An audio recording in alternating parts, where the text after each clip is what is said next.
Sukuna has just summoned the strongest Shikigami of the 10 shadows, Mahoraga. Oh! This is the same monster that killed Gojo's ancestor with 6 eyes and Limitless. It almost destroyed Sukuna and has never been tamed by any 10 Shadows user. But how did it all come to this? Chapter 217 of Jujutsu Kaisen confirmed Sukuna's girlfriend from the Heian Era, and she reincarnated for the sole purpose of making Sukuna put a ring on that finger. It's not a bad deal. Bro, if I was a girl... But we do have to remember that Megumi and Sumiki are siblings. No. Well, step siblings, so it's not that bad, right? Yes! Hell yeah! Luckily for Megumi, Sukuna isn't interested, as he just wants to kill Sumiki so that his soul falls completely into the abyss, evicting him out of his own body. So after one-shotting Ryu from existence, Sukuna has made his way to Yorozu, who is itching for a fight. I mean, who doesn't want to fight the king of all curses? My guy Kashimo only reincarnated into the current games for that very reason. Even Angel wants a piece of him because of his infamy as the Fallen. But Yorozu's not like the other girls. But you one crazy ass.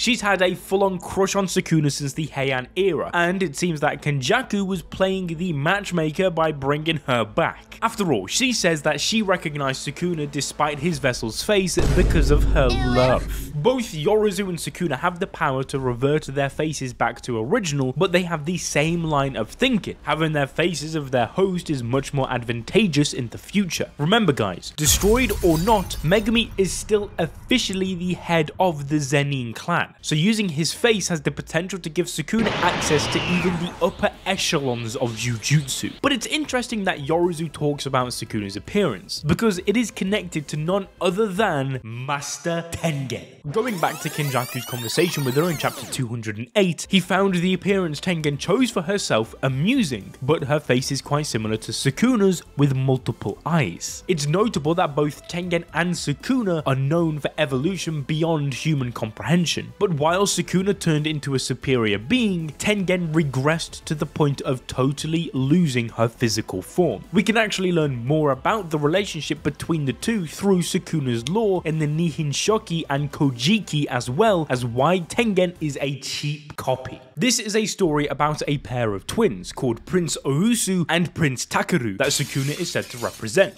Takeru, the younger brother, was ordered by his father to teach Ousu some manners when he began acting out. However, even the king feared Takeru's bad temperament, and for good reason, because instead of simply teaching his brother, Takeru ended up killing Ousu. This leads us to the theory that Sukuna also had a twin or a brother that he killed, absorbed in the womb, or even ate, leading to his evolution and making him a natural calamity even in his human form. We already know that having a twin is a major problem for the Jujutsu growth of both siblings, as we see with Mai and Maki. So, if Sukuna also had a twin who was impeding his growth, it wouldn't really be out of character for him to kill that person. This also explains why he has such great power, multiple arms, and an unsettling desire for human flesh. Even in this chapter, Yorozu suggests to Sukuna that for their honeymoon, they can eat monkey brains, destroy a few villages, and end it off by munching on some dried male heads.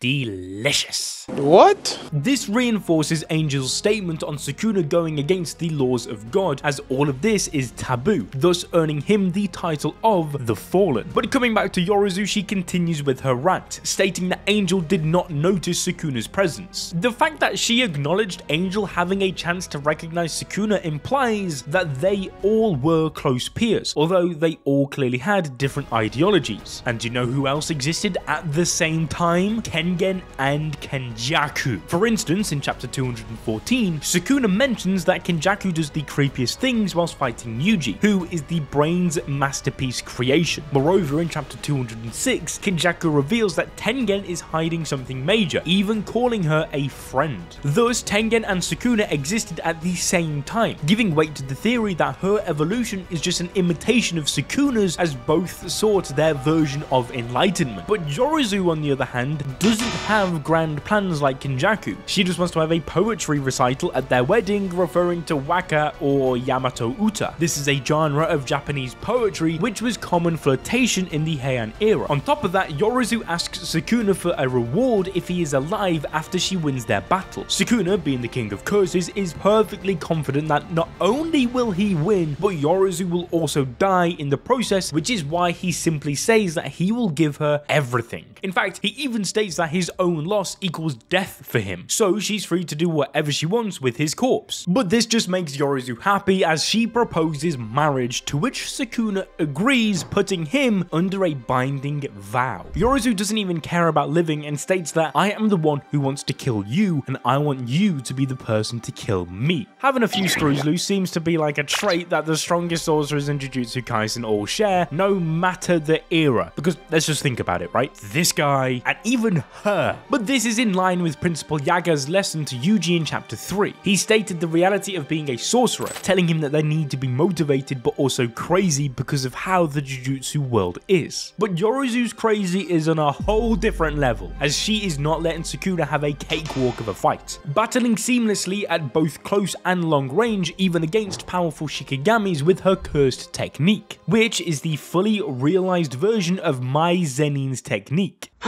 Now, if you'd forgotten, Mai's ability was construction. There are plenty of instances where cursed techniques run through genetics, like Six Eyes in the Gojo clan, which could mean that Yorozu is potentially related to the Zenins. With her cursed energy pool, Yorozu can seamlessly manipulate liquid metal, similar to a ferrofluid that changes its volume whilst maintaining stable physical properties due to cursed energy. She can use it to create any object and structure except special grade weapons, whereas Mai simply created the objects themselves, and she was limited to conjuring only one bullet per day because her cursed energy was suppressed due to sharing Maki's heavenly restriction. Thus, Yorozu has a super advanced version of the technique, and she has built numerous weapons to become a veteran sorcerer. But this doesn't really impact Sukuna because he's using Megumi's cursed technique with no glitches after the bath. In the earlier chapters, Megumi's soul was interfering with Sukuna's stats, including cursed energy output when he was attacking his allies. But even with his sister as the opponent, Megumi isn't becoming a bottleneck, meaning that the bath ritual was successful. Sukuna now has total control of the body and just needs to make it permanent. In fact, 10 Shadows is even more lethal in Sukuna's hands than Megumi, the actual owner. With our balls deep observation curse technique, I have noticed that Sukuna's hand signs in summoning the 10 Shadows are not the same when compared to Megumi's, meaning that he is interpreting the technique in a completely different way as a more refined version. So if you look closely, Sukuna's hand signs summoned Nue and divine dogs that are not just bigger or stronger than Megumi's, they are literal monsters. Like, honestly, these dogs look more demonic than they do divine. They don't even have a complete form like usual, but are more akin to literal shadow. He can even summon multiple Shikigami without using a domain expansion as Megumi did. This proves the theory that cursed techniques not only rely on output, skill, and cursed energy reserves, also an interpretation. Back in chapter 134, we learned that Geto wasn't using cursed spirit manipulation at its 100% like Kenjaku, who made it an extremely OP technique, telling us that cursed techniques depend heavily on the sorcerer's interpretation. Another good example of this was in chapter 116. Sukuna had flexed a wild card on Jogo and fought him using his own cursed technique,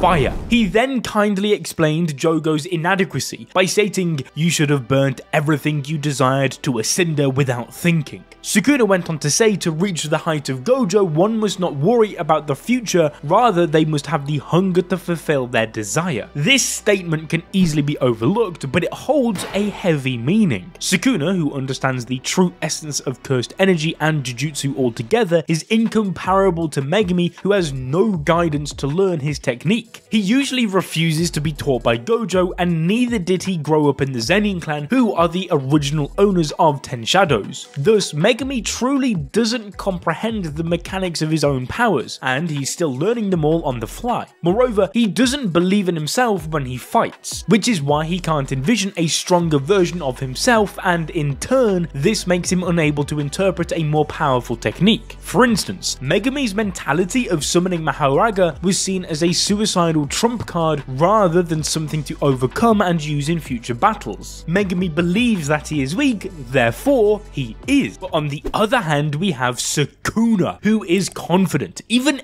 arrogant in his power and skill, and rightfully so. He sees himself as the pinnacle of strength and rules by it, allowing him complete control over 10 shadows, which is why he seems to have tamed the strongest Shikigami of the technique, Mahoraga. Back in the fight, Sukuna's constant attacks are tanked by Yorozu, including Divine Dogs not leaving a scratch. But what actually hurt her was that Sukuna was using his Vessel's technique to touch his future wife. That's right, she ain't into all that. That's right, Yorozu wanted Sukuna to use his own technique, revealing that it is called Mizushi or Shrine. Even Sukuna's domain expansion is called Malevolent Shrine, telling us that Cleave and Dismantle are attacks of his technique just like the domain. Yorozu even asks Sukuna if he is sure he can kill her with someone else's technique. But of course, Sukuna doesn't pay her any mind like the rest of the chapter, which sends her into a fit. Damn, it's a wonder that Sukuna didn't kill her earlier in the Heian Era itself, since he doesn't seem the type to entertain tantrums like this. But with how prideful he is, it must be that Sukuna doesn't want to give her the satisfaction of dying by his hand. In her rage, Yorozu gets freaking serious and turns into a hollow? Huh? Looks like she was inspired by that one cockroach Yuta kissed in chapter 175. But well, the new form she takes on is of a flesh armor that is inspired by a variety of borrowings from multiple strands of evolution, another feature of her cursed technique. In response to this form, Sukuna calls upon Mahoraga to get rid of his stalker. He says that this is the perfect time for a test drive. And you thought the worst he could say was no. But this raises the question of why would Sukuna summon Mahoraga in this fight if he hasn't tamed it? We know from Shibuya that a 10 Shadows user has to solo any Shikigami they want to tame, and exercising it with a third party help nullifies the technique once the exorcism is completed. Additionally, Sukuna was explicitly not part of the ritual during Shibuya, but when Megumi summoned Mahoraga, we did not see the 8-handed wheel as a crown over his head. However, with Sukuna, we can see it, implying that he has tamed Mahoraga off screen. If we go back to chapter 118, Sukuna had some trouble when dealing with Mahoraga himself, even though once he figured out the trick, he easily won. Like,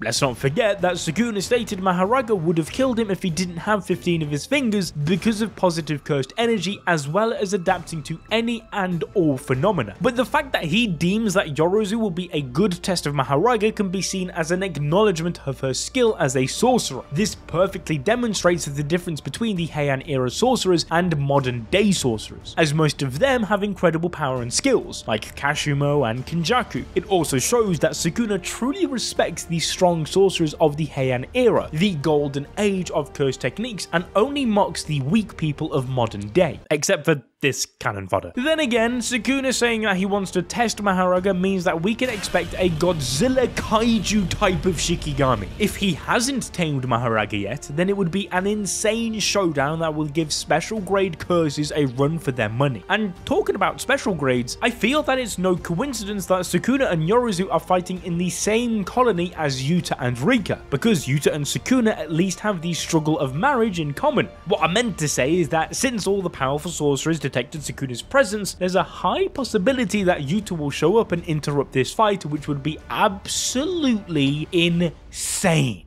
But whilst we wait the next 2 weeks for that to happen, you can continue watching Peak Fiction here and check out our video about how powerful Yuta Okkotsu is with his broken technique.